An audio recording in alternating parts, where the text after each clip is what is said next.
Hi Leo, it's Jenny here with your September Tarot Horoscope. So as always, we're just going to pull a single card for the month of September.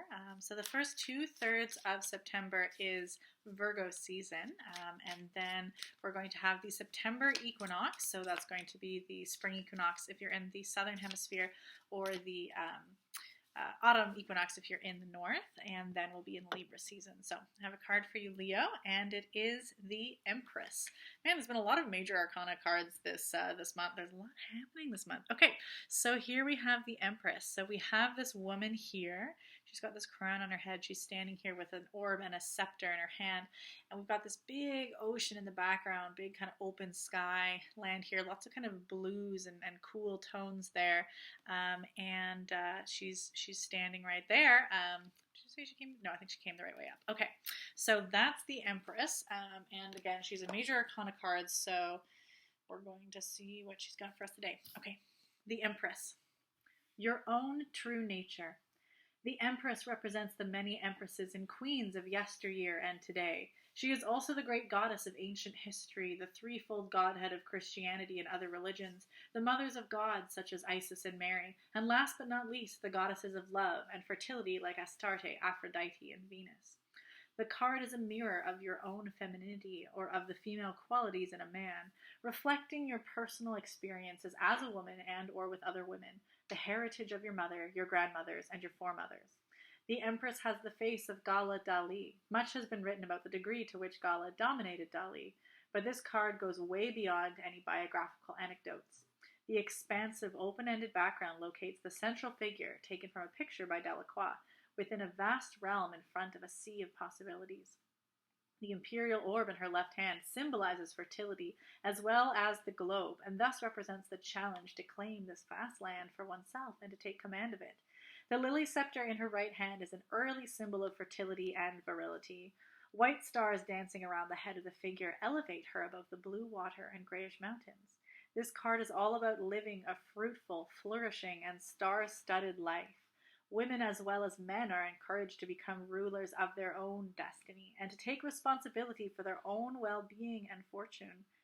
Practical advice. In order to be happy and feel good, it is important to create your own realm and to establish and follow rules that underpin your well-being and the pleasure you experience. Take charge of your daily well-being. Ban false goddesses and foreign empresses from your life. Okay. So this card is always a great one, and it's an interesting one here because we have the Empress here, and she's actually in a wilderness, and it's very, like, it's fertile. There's plants here, there's lots of water there, but it's empty. So we have this sort of feeling of this woman, this feminine figure, and she has this vast untapped realm of possibility in front of her that she gets to claim and she gets to grow. She's not inheriting a nation, she's not inheriting something from somebody else she has to keep going. She in fact has pretty much creative control to create and birth that which she is going to in her own realm, and which really means that she has this, like, what it is she's going to be birthing is her nature. So what her nature is going to determine what she grows here. Does she keep it a wilderness? Does she build a metropolis? Does she create crops and feed people? Does she have artistic centers? Like, what is it? Does she have all of these things?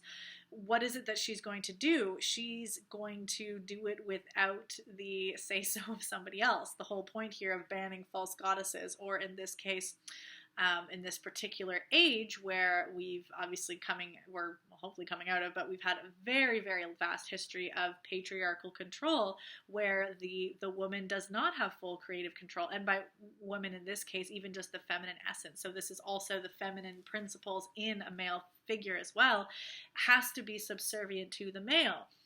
Any sort of soft feminine form in a man has to be subservient to one idea of masculinity. So the idea that this Empress, this woman, has this absolutely open playing field where she gets to create what she wants according to her nature is a really, really powerful symbol in an age where that is not, like, there's not a lot of examples of that.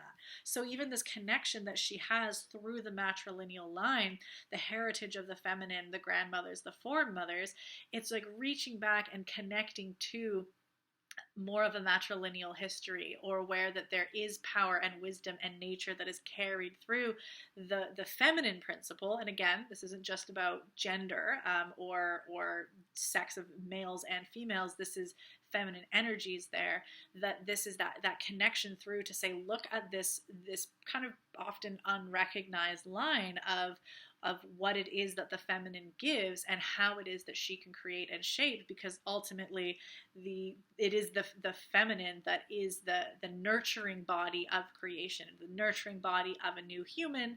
That creation involves both masculine and feminine principles, but it is the feminine that is continuing to nurture and shape and grow that being, and in this case, this entire realm. So this is really this coming back into the power of your feminine principle to shape herself and her domain according to her desires and her own nature.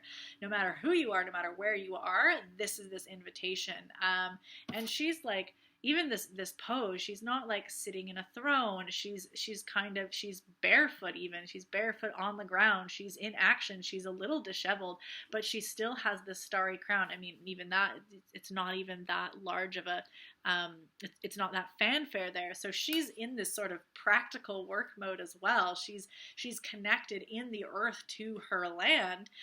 She isn't sitting a part of it in some golden hall. So there's this major connectivity to nature here, and just being in and a part of it, and being this empress and shaper of it herself, which is not just dictating it for somebody else to do.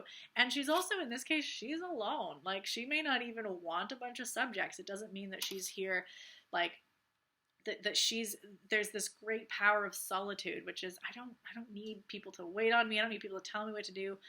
I may not actually need anybody at all. I might be just totally confident and competent in my own space, and I'm just going to build. So that's kind of a lot there, and it's a very kind of potent time.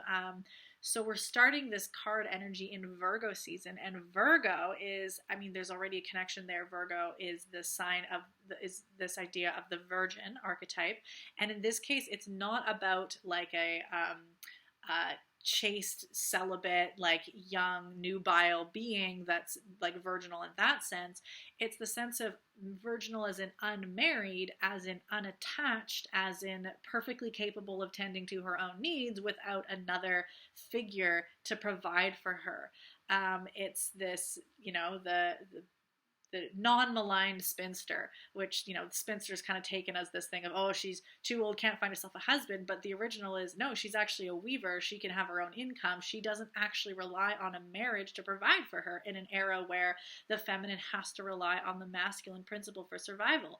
So in this Virgo season, it's this sense of competence, of being able to take care of yourself and your own needs and your own world without relying on another principle to come in and provide for you. So it's a very independent sort of feeling. And so this connection of the Virgo to the Empress, the Virgin Empress, is not about she never gets sexual pleasure. It's about she doesn't require an emperor. She doesn't require a father figure. She's doing fine on her own. Just look at her. So that's a very empowering kind of state, but it's also requires, there's a lot of work involved. Virgo is also a sign of work, a work ethic, and also connected to the earth and tending to the earth and the gardener as well. So this Virgo season is a really great time to kind of pull inward a little bit, which is might feel a little bit contradictory. Virgo season is often a time where you want to be in service to others, so there might be a pull to look at other people and want to help them. But it's not just the sign of helping. It can be really easy to just, oh, I've got a lot of work to do, and I'm going to avoid doing my own work because I'm going to help other people and feel good about myself because I get a pat on the back because I've helped somebody else. But that can be avoidant, and really Virgo is being in service to all kinds of things, in service to the vision, in service to the land, in service to, it doesn't have to just be, I'm going to go help other people with their jobs. It's, I'm going to dedicate myself to a task. I am going to dedicate myself to a service. And so if you can take that Virgo energy and dedicate yourself to the service of building and creating your own true nature in an independent way, then that's going to hone in on that Virgo season without being distracted by just saying, I'm just going to help other people so that I don't have to, look at my own land here. So that is this, the invitation is up until equinox. Then equinox is this time of balance and harmony where we have, the balance of light and dark in the world. And in this case, it's ushering in Libra season, which is definitely about partnerships and relationships and being in balance and connection and community with another. So that may then be more of a time where, if Virgo season has been a bit more kind of monkish or cloistered in and trying to be in service to the work and dedicated to your own task, then in Libra season, it might be more of a time to bring others in on your projects, or that you can be in more connection with other people. It does not mean handing your sovereignty away. Libra season is about being in relationship in a balanced way, that you're two entities that are equals and peers that are working together. So you don't give up your kind of power state, and it's just about now finding maybe a time where you can step in and be served and serve others in a mutually beneficial relationship, whether that's a loving partnership, whether it's a business partnership, some way in which now that there can be a connection for mutual benefit for both parties, but that will then not give into one of the potential Libra foibles, which is just people pleasing and excuse me, over serving the other and just doing whatever they want, because you've grounded in and landed in on that kind of virgin state of, I'm just going to take care of my own self and my own needs, and be really grounded in that, and then you won't fall into that people pleasing kind of state in Libra season. So I'm going to stop there, because otherwise I'm just going to keep going on about this card. So yeah, that's sort of where we're at for you, Leo. This is both going to be in some ways, excuse me, hold up there. Some ways a kind of easy thing Leo as already has a very leadership season or leadership energy, where it may not be that hard for you to hone in on your own kind of needs or your own realm. You're like, yeah, perfect, this is great. But I don't know, there's a different aspect to this that's a little bit more just in the earth about it, a little bit dirtier, and a little bit more of the toil than maybe sometimes, Leo, you might be just kind of like ready for the high life and ready for just those accolades and that creativity and the presentation of creativity. This is back to the other end of creation, which is the working of it. This is not yet the showcasing of it. This is working in the dirt to build for yourself.